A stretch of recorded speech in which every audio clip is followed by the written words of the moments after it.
आप जानते हैं कि कोई स्टॉक जो आपके पास नहीं है उसे बेचकर भी आप प्रॉफिट कमा सकते हैं। इनफैक्ट इस टाइप की ट्रेडिंग में सबसे ज्यादा फास्ट और कम टाइम में पैसा बनाया जा सकता है। जी हाँ, इस कॉन्सेप्ट को शॉर्ट सेलिंग कहा जाता है और आज मैं कुछ एग्जाम्पल के माध्यम से शॉर्ट सेलिंग का ये कॉन्सेप्ट आपको आसानी से समझाऊंगा। शॉर्ट सेलिंग एक ऐसी ट्रेडिंग स्ट्रैटेजी है जहां ट्रेडर्स किसी असेट की कीमत गिरने पर प्रॉफिट कमाते हैं, जिसमें वो उस असेट को पहले ही बेच देते हैं और मार्केट के नीचे गिरने पर उन्हें प्रॉफिट होता है। उसके बाद नीचे बाय करके वो ट्रेड से एग्जिट हो जाते हैं और इस तरीके से ये ट्रेड कंप्लीट होता है। लेकिन ये कैसे पॉसिबल है कि जो असेट या स्टॉक आपके पास है ही नहीं उसे आप पहले ही बेच दो? तो चलिए इस कॉन्सेप्ट को एक एग्जांपल के माध्यम से आसानी से समझते हैं। तो मान लो आप आए मेरे पास, मैं मोबाइल फोन का दुकानदार हूँ, ठीक है। मेरे पॉइंट ऑफ व्यू से सोचना है, मेरे एंगल से सोचना है, ठीक है। आप आए मेरे पास और आपने मेरे को सैमसंग का वो नया फोन आया हुआ है वो मांगा मेरे से, ठीक है, कि अरे सर वो अभी अभी जो 4 दिन पहले जो फोन लॉन्च हुआ ना वो मेरे को चाहिए सर, है ना, आपने मेरे को बोला। तो मैं क्या बोल रहा हूँ आपको कि ठीक है सर, देखो अभी ऐसा है ना, वो फोन जबरदस्त चल रहा है ना, वो फोन बहुत ज्यादा चल रहा है मार्केट में, तो इसीलिए उसकी जो है ना इतना चल रहा है तो उसका वो फोन मेरे पास पूरे हफ्ते भर में 5 फोन आते हैं, बस 5 पीस कंपनी से मेरे को मिलते हैं पूरे हफ्ते में। लेकिन उसमें भी एडवांस बुक कर देते हैं लोग, इसीलिए वो फोन मेरे पास दुकान में रुकता नहीं है। तो आज लकीली शाम तक 4-5 फोन मेरे पास आ रहे हैं। कितने? 5 फोन आज शाम तक मेरे पास आ रहे हैं। लेकिन सर 4 फोन पहले से बुक है, डिमांड बहुत ज्यादा है पहले ही। तो अगर आप भी बुक करा के रखते हो फोन, पूरा एडवांस पेमेंट करके अगर आप कर देते हो मेरे को, तो मैं आज शाम को आपको फोन लेके आऊंगा, मतलब दे दूंगा आपको, जो आने वाला है मैं आपको दे दूंगा। लेकिन अगर आप नहीं करते सर, जो आएगा कस्टमर मैं उसको दे दूंगा। मैं आप बता नहीं सकता मिलेगा कि नहीं मिलेगा। इस बात पे आप रेडी हो गए कि हाँ सर चलो ये लो 20,000 रुपए पेमेंट। आपने मेरे को 20,000 रुपए दे दिए, पूरे फोन के पैसे दे दिए। मैंने आपको बिल बना के दे दिया कि आज शाम तक ये फोन मैं आपको लेके आऊंगा, दे दूंगा। अब मेरे को एक बात बताओ, ट्रांजेक्शन किसके बदले में हो रहा है? फोन का हो रहा है ना सर, फोन का ट्रांजेक्शन हो रहा है। फोन है कहाँ? है क्या जगह पे फोन? तो जो चीज हाथ में नहीं है मैंने उसको बेच दिया, पहले ही मैंने आपको 20,000 में बेच दिया फोन। अब अगर मेरे को प्रॉफिट में रहना है, ध्यान से सुनना, 20,000 में मैंने आपको बेचा है, पहले ही बेचा हुआ है, ये बोल के कि सर शाम तक मैं आपको लेके आऊंगा, वो दे दूंगा आपको फोन। तो 20,000 में बेचा, अगर मेरे को प्रॉफिट में रहना है तो मेरे को 20,000 से कम में खरीदना पड़ेगा या ज्यादा में खरीदना पड़ेगा? बताओ। कम में सर, कम में खरीदना पड़ेगा। बहुत सही सर, कम में खरीदना पड़ेगा मेरे को, है ना, वो कम में खरीदना पड़ेगा। तो मैं गया होलसेलर के पास या कंपनी के आउटलेट पे, और वहां पे 18,000 रुपए में वो फोन खरीदा।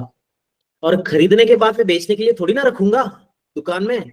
आपने मेरे को पहले पैसे दे दिए है, मैं आपको बेच चुका हूँ वो फोन, तो आप जाके वो डिलीवरी तो देनी पड़ेगी आपको कि ये लो सर आपका फोन, जो आपने सुबह मेरे को पैसे दिए थे उसके बदले में ये रहा आपका फोन। मतलब सुबह पहले बेचा, सस्ते में खरीदा, 2,000 रुपए कमाए, 20 में बेचा, 18 का खरीदा, और आके 18 की आपको डिलीवरी वापस कर दी, ये लो सर आपका फोन। जो कमिटमेंट थी मेरी पूरी हो गई, ऐसे करके अपना ट्रांजेक्शन अपना ये कंप्लीट हो गया। तो पहले आप शॉर्ट सेल मतलब बेचते हो, मार्केट गिरने के बाद आपको यहाँ पे फायदा होता है।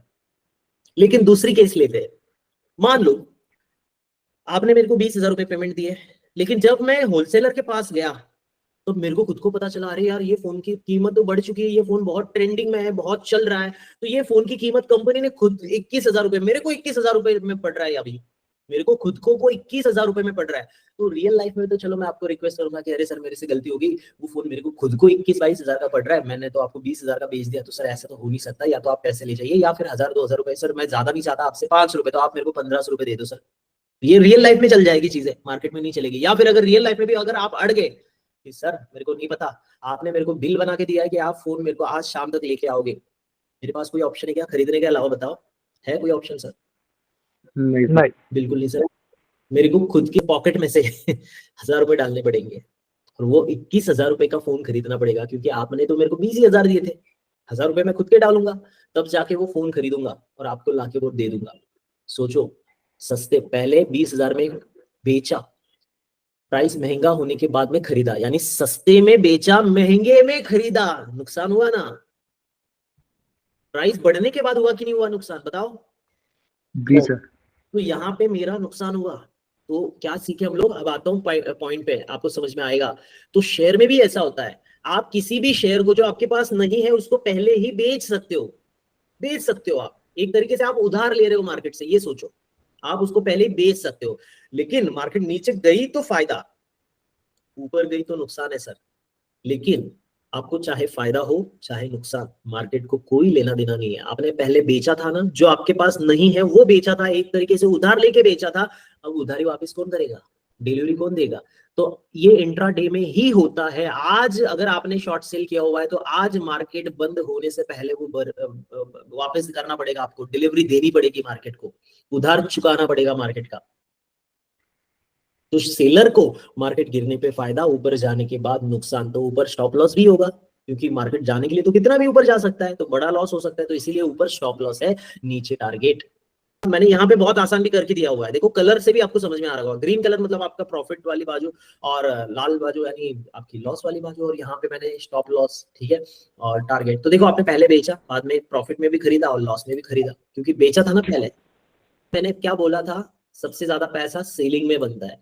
क्यों ऐसा पता है आपको? ऐसा इसलिए, देखो जब भी सेलिंग आती है ना, पैनिक जो क्रिएट होता है ना मार्केट में, उससे ज्यादा फास्ट कभी काम नहीं हो सकता मार्केट में। पैनिक में इतने लोग सेलिंग करते हैं, इतने लोग, मतलब वो डर बैठ जाता है मार्केट में लोगों के दिमाग में कि अरे मार्केट गिर रहा है, मेरा तो लॉस हो रहा है, लॉस हो रहा है। बेचने के लिए जो टूट पड़ते हैं लोग ना, तो इसलिए मार्केट गिरते टाइम बहुत फास्ट गिरता है। लेकिन ऊपर जाते टाइम कुछ लोग अरे नहीं अभी थोड़ा सा और जाने देते हैं, थोड़ा अच्छा कंफर्मेशन का वेट करते हैं। कुछ लोग को बोल रहे हैं कि अरे नहीं मिल रहा है कंफर्मेशन तो वो बाय करेंगे। कुछ लोग बोलेंगे नहीं नहीं अरे थोड़ा सा वेट करते हैं, थोड़ा अच्छा कंफर्मेशन चाहिए। ये करते करते करते करते काफी बार प्राइस और ऊपर जाती है, चली जाती है, और उसके बाद में धीरे धीरे लोग फिर भी आते रहते हैं, आते रहते हैं, आते रहते हैं, और ऐसे धीरे धीरे प्राइस ऊपर जाती है। एक जैसे बहुत कम टाइम पे प्राइस ऊपर जाती है, एक ही केस में जाती है, उसको शॉर्ट कवरिंग बोला जाता है, जो ऑप्शन का एडवांस पार्ट है, जिसको हम लोग आखिर में सीखेंगे। तो देखो आज मार्केट ऊपर गया है, राइट, तो ये देखो स्लोप, राइट। लेकिन अगर आप देखेंगे कई बार सेलिंग, ये देखो ये क्या सेलिंग, ये दो कैंडल में देखो यार क्या गिर रहा है मार्केट, है ना, इतना ज्यादा गिरा ये दो ही कैंडल में। क्या कहाँ है, यहाँ है क्या कोई ऐसी कैंडल? नहीं है, एक भी नहीं है।